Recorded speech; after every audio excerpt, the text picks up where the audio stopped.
ನಮ್ಮ ವಿಧಾನಸಭೆಯ ಸದಸ್ಯರುಗಳು, ವಿಧಾನ ಪರಿಷತ್ತಿನ ಸದಸ್ಯರುಗಳು ಅನುಕೂಲ ಆಗಲಿ ಅಂತೇಳಿ ಒಂದು ಶಿಬಿರವನ್ನು ಏರ್ಪಾಡು ಮಾಡಿದ್ದೇವೆ. ಆ ಶಿಬಿರದಲ್ಲಿ ನೀವು ಮಾತನಾಡಬೇಕು. ಅನೇಕ ಜನ ಶಾಸಕ ಮಿತ್ರರು ಬಜೆಟ್ ಬಗ್ಗೆ ಸಂಪೂರ್ಣ ಮಾಹಿತಿಯನ್ನು ಪಡ್ಕೊಂಡಿರಲ್ಲ. ಅದಕ್ಕೋಸ್ಕರ ನೀವು ಬಜೆಟ್ ಬಗ್ಗೆ ಮಾಹಿತಿಯನ್ನು ಕೊಡಬೇಕು ಅಂತೇಳಿ ಹೇಳಿದ್ರು. ಹಾಗಾಗಿ ಇವತ್ತು ನಿಮ್ಮ ಮುಂದೆ ನಿಂತಿದ್ದೇನೆ ಅಂತಕ್ಕಂಥ ಮಾತುಗಳನ್ನು ಹೇಳಲಿಕ್ಕೆ ಬಯಸ್ತಾ ಇದ್ದೇನೆ. ನಿಮ್ಗೆ ಯಾರು ಬಜೆಟ್ ಬಗ್ಗೆ ಗೊತ್ತಿಲ್ಲ ಅಂತ ನಾನು ಭಾವಿಸ್ಕೊಂಡಿಲ್ಲ. ಬಜೆಟ್ ಬಗ್ಗೆ ಗೊತ್ತಿದೆ, ಆದರೆ ಎಷ್ಟು ತಿಳ್ಕೊಳ್ಳಿಕ್ಕೆ ಸಾಧ್ಯನೋ ಅಷ್ಟು ತಿಳ್ಕೊಳ್ಳಿಕ್ಕೆ ಆಗಿಲ್ಲ ಅಂತಕ್ಕಂಥದ್ದು ನನ್ನ ಭಾವನೆ. ಅದರಿಂದ ಇದು ಬಜೆಟ್ ಅಧಿವೇಶನ ಪ್ರಾರಂಭ ಆಗಿದೆ. ಕಳೆದ ಶುಕ್ರವಾರ ನಾನು ಮುಂದಿನ ವರ್ಷಕ್ಕೆ ಅಂದರೆ 2026-27ಕ್ಕೆ ಆಯವ್ಯಯವನ್ನು ಮಂಡಿಸಿದ್ದೇನೆ. ಅಂದರೆ ಅದಕ್ಕೆ ಮುಂಗಡ ಪತ್ರ ಅಂತೂ ಕರೀತಾರೆ. ಮುಂಗಡ ಪತ್ರವನ್ನು ಮಂಡಿಸಿದ್ದೇನೆ. ಮುಂಗಡ ಪತ್ರ 2025-26ಕ್ಕೆ ಇದ್ದಂಥದ್ದು 4,09,18 ಕೋಟಿ. 4,09,18 ಕೋಟಿ. ಈ ಸಾರಿ ಬಜೆಟಿನ ಗಾತ್ರ 4,48,004 ಕೋಟಿ. ನಾವು 2025-26ರಲ್ಲಿ ಬಜೆಟಿನ ಅಂದಾಜುಗಳನ್ನು ಸಂಪೂರ್ಣವಾಗಿ ಅನುಷ್ಠಾನ ಮಾಡಲಿಕ್ಕೆ ಸಾಧ್ಯ ಆಗಲಿಲ್ಲ, ಖರ್ಚು ಮಾಡಲಿಕ್ಕೆ ಸಾಧ್ಯ ಆಗಲಿಲ್ಲ. ಕಾರಣ ಯಾಕಪ್ಪ ಅಂತಂದರೆ, ಒಂದು ಕೇಂದ್ರದಿಂದ ನಮಗೆ ಬರಬೇಕಾಗಿದ್ದಂಥ ಅನುದಾನ ಬರಲಿಲ್ಲ. ಸೊ ಹಾಗಾಗಿ ನಾವು ಬಜೆಟ್ನಲ್ಲಿ ಹೇಳಿದಂಥ ಒಟ್ಟು ಖರ್ಚನ್ನು ತಲುಪಲಿಕ್ಕೆ ಸಾಧ್ಯ ಆಗಲಿಲ್ಲ. ಅದರಿಂದ ನಾವು ಕೊರತೆ ಬಜೆಟನ್ನು ಮಂಡಿಸಬೇಕಾದಂಥ ಪರಿಸ್ಥಿತಿ ನಿರ್ಮಾಣ ಆಯಿತು.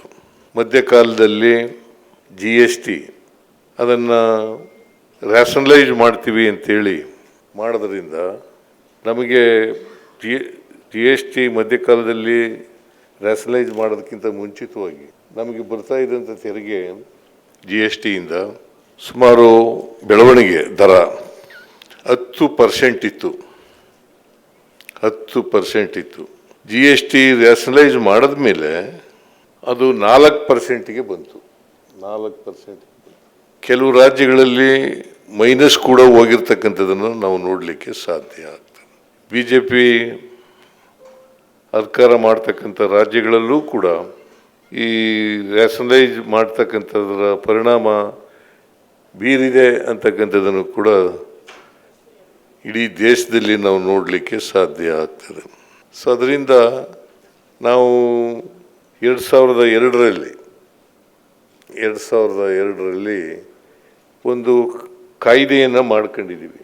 ಆ ಕಾಯ್ದೆ ಏನಪ್ಪ ಅಂತಂದರೆ ಫಿಸ್ಕಲ್ ರೆಸ್ಪಾನ್ಸಿಬಿಲಿಟಿ ಆ್ಯಕ್ಟ್. ನಾವು 2002ರಲ್ಲಿ ಮಾಡ್ಕೊಂಡು ಕೇಂದ್ರ ಸರ್ಕಾರದವರು 2003ರಲ್ಲಿ ಮಾಡ್ಕೊಂಡ್ರು. ಅವರು ಮಾಡ್ಕೊಂಡಿರ್ತಕ್ಕಂಥ ಕಾಯ್ದೆ fiscal responsibility and budget management,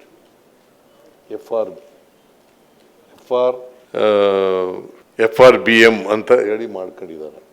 FRBM, fiscal responsibility and budget management ಅಂತ ಮಾಡ್ಕೊಂಡಿದ್ದಾರೆ. ನಾವು 2002ರಲ್ಲಿ ಫಿಸ್ಕಲ್ ರೆಸ್ಪಾನ್ಸಿಬಿಲಿಟಿ ಆ್ಯಕ್ಟ್ ಅಂತ ನಾವು ಮಾಡ್ಕೊಂಡಿದ್ದೀವಿ. ಅದರ ಪ್ರಕಾರ ಒಂದು ರಾಜ್ಯದ ಹಣಕಾಸಿನ ಪರಿಸ್ಥಿತಿ ಚೆನ್ನಾಗಿದೆ ಅಂತ ಹೇಳಬೇಕಾದ್ರೆ ಫಿಸ್ಕಲ್ ರೆಸ್ಪಾನ್ಸಿಬಿಲಿಟಿ ಆ್ಯಕ್ಟ್ನಲ್ಲಿ ಪ್ರಮುಖವಾಗಿ 3 ಮಾನದಂಡಗಳನ್ನು ಹೇಳಿದ್ದಾರೆ. 3 ಮಾನದಂಡಗಳನ್ನು ಹೇಳಿದ್ದಾರೆ. ಒಂದನೇ ಮಾನದಂಡ ಸರ್ಪ್ಲಸ್ ರೆವಿನ್ಯೂ ಇರಬೇಕು, ರೆವಿನ್ಯೂ ಸರ್ಪ್ಲಸ್ ಇರಬೇಕು. ಎರಡನೇದು ಫಿಸ್ಕಲ್ ಡಿಫಿಸಿಟ್ 3% ಒಳಗಡೆ ಇರಬೇಕು. ಸಾಲ ಮಾಡಿರ್ತಕ್ಕಂಥದ್ದು GSDP ಅಂದರೆ ಗ್ರಾಸ್ ಡೊಮೆಸ್ಟಿಕ್ ಪ್ರಾಡಕ್ಟ್. GSDP ಇದೆಯಲ್ಲ, ಗ್ರಾಸ್ ಸ್ಟೇಟ್ ಡೊಮೆಸ್ಟಿಕ್ ಪ್ರಾಡಕ್ಟ್, ಅದು 25% ಒಳಗಡೆ ಇರಬೇಕು. ಅಂದರೆ 25% ಒಳಗಡೆ ಇರಬೇಕು. ಕರ್ನಾಟಕದ GSDP ಬಹುಶಃ ನಿಮ್ಗೆಲ್ರಿಗೂ ಗೊತ್ತಿದೆ ಅಂತ ನಾನು ಭಾವಿಸ್ಕೊಂಡಿದ್ದೇನೆ. ಕರ್ನಾಟಕದ GSDP 33,05,500 ರೂಪಾಯಿಗಳು. 33,05,500. ಕರ್ನಾಟಕದ GSDP ಬಹುಶಃ ನಿಮ್ಗೆಲ್ರಿಗೂ ಗೊತ್ತಿದೆ ಅಂತ ನಾನು ಭಾವಿಸ್ಕೊಂಡಿದ್ದೇನೆ. ಕರ್ನಾಟಕದ GSDP 33,05,500 ರೂಪಾಯಿಗಳು. 33,05,500 ರೂಪಾಯಿಗಳು.